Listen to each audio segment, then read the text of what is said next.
मुंबई के बोरीवली पूर्व पटेल समाज हॉल में नहीं राम बिन ठाव यह कार्यक्रम का आयोजन रामनवमी के अवसर पर ओशो अनुज स्वामी डॉक्टर शैलेंद्र सरस्वती के द्वारा किया गया था।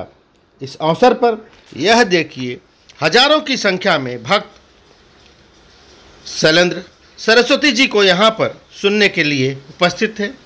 यह ओशो रजनीश के सबसे छोटे भाई बताए जाते हैं, जो मुंबई में अपने भक्तों को मिलने हेतु उनका मार्गदर्शन करने हेतु बोरीवली में पधारे हुए थे। रामनवमी के अवसर पर यह देखिए जब ओशो के छोटे अनुज स्वामी डॉक्टर शैलेंद्र सरस्वती जी जब पहुँचे तो उन्हें देखने के लिए, उन्हें सुनने के लिए हजारों की संख्या में यहाँ पर भक्तगण उपस्थित थे। सभी लोग उन्हें देखकर भाव विभोर हो गए।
तो माँ आपसे निवेदन है, और माँ के शब्द जब से तूने संन्यास दिया है, भजन जो सबने सुना होगा, रिकॉर्ड किया, जब से तूने संन्यास दिया है।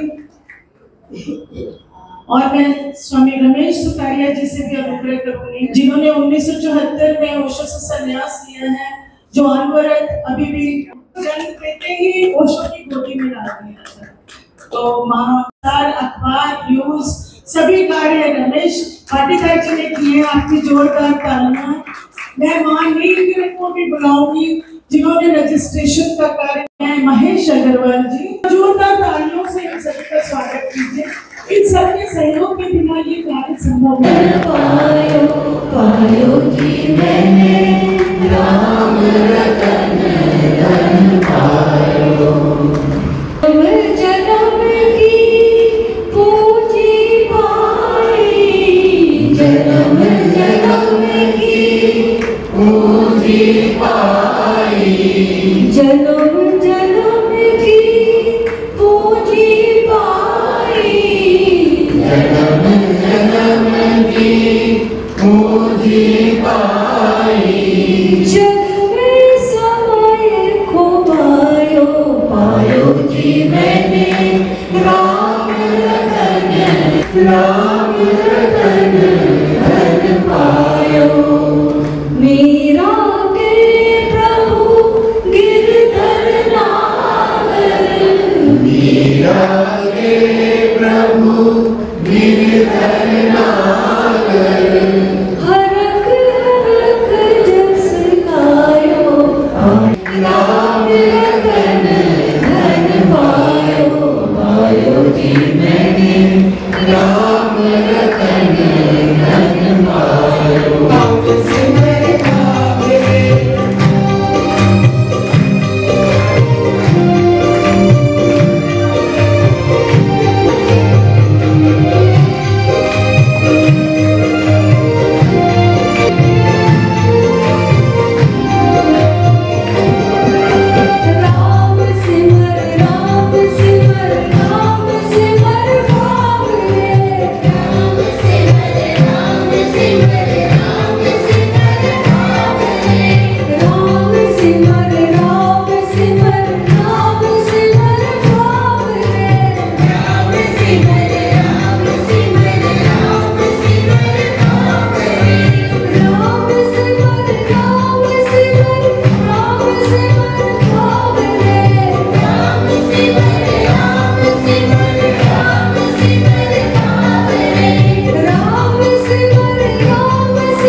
स्वामी जी मुंबई में पधारे हुए हैं, मुंबई वासियों को क्या संदेश देना चाहेंगे?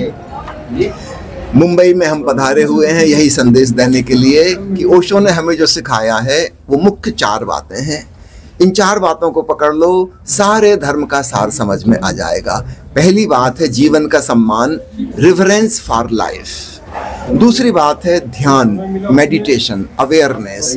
तीसरी बात है प्रेम, लविंगनेस, एक कंपैशन हृदय में, सद्भावना, मंगल भावना। और चौथी बात है ओंकार का श्रवण, जिसे हम राम नाम भी कहते हैं, उसको अपने भीतर अपनी आत्मा में सुनो। जिस व्यक्ति ने ये 4 बातें पूरी कर ली, ओशो की 650 किताबों का इत्र का निचोड़ उसकी पकड़ में आ गया। पिछले काफी समय से मुंबई के लोग कनेक्ट नहीं हो पा रहे थे, एक नया अभियान शुरू हुआ है आपके माध्यम से फिर से सबको जोड़ने का, इस संबंध में क्या? देखिए, कोविड काल में एक गैप आ गया था, क्योंकि उन लोगों ने बाहर घर के निकलना बंद कर दिया, तो उस समय ऐसी मजबूरियां थी, सामूहिक रूप से हम एकत्रित भी नहीं हो सकते। तो मेडिटेशन कैंप जो लगा कर रहे थे पिछले 40 सालों से, अचानक उस पर रोक लग गई। कहीं ध्यान शिविर नहीं हो सकते थे, एक ब्रेक लग गया।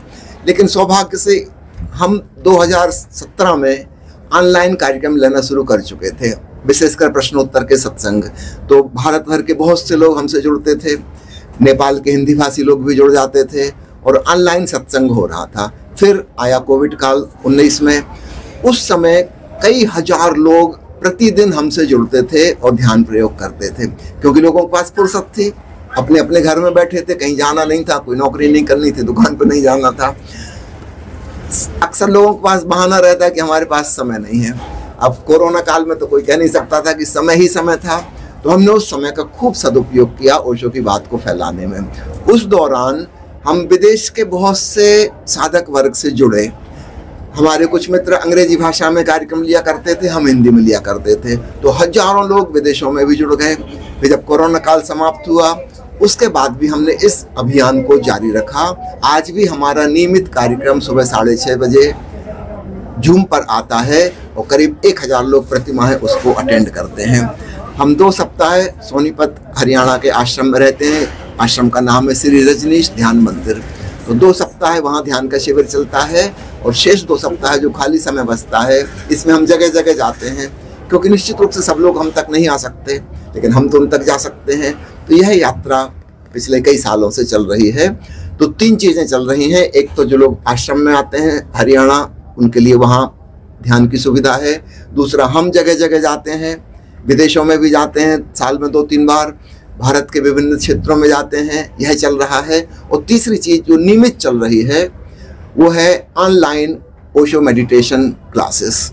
तो इसमें बहुत बड़ी सफलता मिली है और जैसा कि आप देख रहे हैं, बम्बई में भी एक नए सिरे से लोग जुड़ना शुरू हुए हैं। वो जो कोविड काल का जो एक झटका लगा था, सदमा लगा था और ध्यान शिविर बंद हो गए थे, वह पुनः नए सिरे से शुरुआत हो गई है।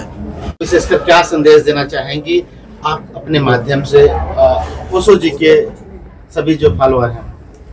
महिलाएं जो है वो प्रेम केंद्रित तो होती हैं, प्रेम उनके हृदय में बसा ही हुआ है, लेकिन उस प्रेम में ध्यान को जोड़ने की आवश्यकता है, तभी वह प्रेम शुद्ध हो सकता है। और जब तक प्रेम शुद्ध नहीं होगा तब तक कला बनी रहेगी, बेचैनी बनी रहेगी। प्रेम देना तो हम चाहते हैं, लेकिन देने की कला तभी आ सकती है जब वो हम शुद्ध प्रेम को जान सकें। अपने प्रेम का शुद्धिकरण करना है महिलाओं को।